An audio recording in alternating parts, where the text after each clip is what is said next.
আমার দেশেও নতুন করে একটা ষড়যন্ত্র শুরু হয়েছে। হিন্দুরা এই যে বিশেষ করে ইসকন নাম শুনেছেন না? সাবধান থাকতে হবে, নিজেদের সন্তানদেরকে সতর্ক রাখতে হবে।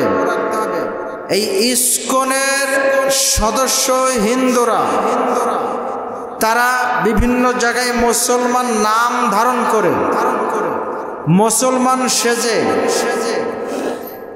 মুসলমান মেয়েদেরকে তারা বিভিন্ন ধরনের ট্র্যাপে ফেলে মুসলমান মেয়েদেরকে তারা সতীত্ব নষ্ট করছে, গণধর্ষণ করছে। বলেন নাউজুবিল্লাহ।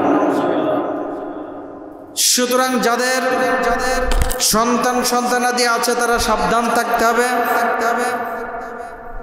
কোনোভাবে যেন সন্তান কোনো অবৈধ সম্পর্কের দিকে জড়াইতে না পারে, এই দিকে সতর্ক দৃষ্টি রাখার জন্য আমি আপনাদের প্রতি উদাত্ত আহ্বান জানাচ্ছি।